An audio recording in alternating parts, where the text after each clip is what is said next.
Every year, cyclists at the Cape Argus Pick and Pay Cycle Tour are at the mercy of the elements. The conditions on the day affect every metre of the route. On good days, we've seen records tumble, but in other years the weather has made every cyclist day more challenging. Heat waves and gale force winds have forced cyclists to abandon the race in droves in the past, while cool, still years have seen the entire field average 10 minutes faster. Looking ahead to this year, it looks like another top-notch Cape Argus Pick and Pay Cycle Tour weekend, with clear skies on Saturday and Sunday and a slightly cooler, partly cloudy day on Monday. Let's take a more detailed look at what we can expect. The early part of the race winds out of the city bold and through the leafy suburbs of Rondebosch and Newlands.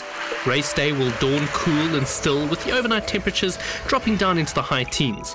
Expect the early conditions to be perfect riding weather, with dry roads through the tricky sections of Hospital Bend and Kirstenbosch. The fast, flat blue route takes you from Cape Town proper out to False Bay. As the sun comes up and the peninsula begins to warm, we should see the southeasterly wind begin to strengthen, so Edinburgh Drive becomes an important tactical part of the course as you organise into the right peloton for the sweep down the blue route to Muizenberg. Riding into the wind through this exposed section could make the later hills much, much tougher. Most people's favourite part, the ride around False Bay, offers spectacular views while you're still fresh enough to enjoy them.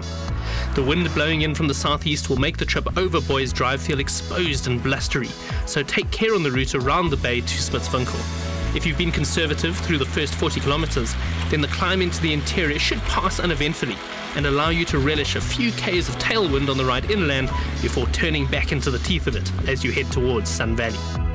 Chapman's Peak is the part of the route that earns it its title as the world's most beautiful road race. The winds change to south-southwesterly through mid-morning when the bulk of the field will be tackling the second half of the race.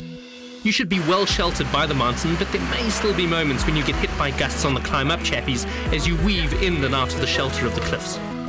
Suikerbossie is the last sting in the tail after the crowds of Hart Bay. A sunny descent off Chapman's should always act as a reminder to stay properly hydrated. So take a moment through the Republic to smash a banana and get a few slugs from your bottle.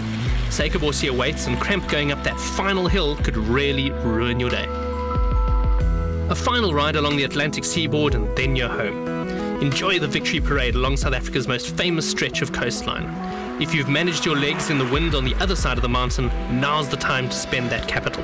The conditions are sunny, warm and with a pleasant tailwind, making the race home to that long cold beverage a joy.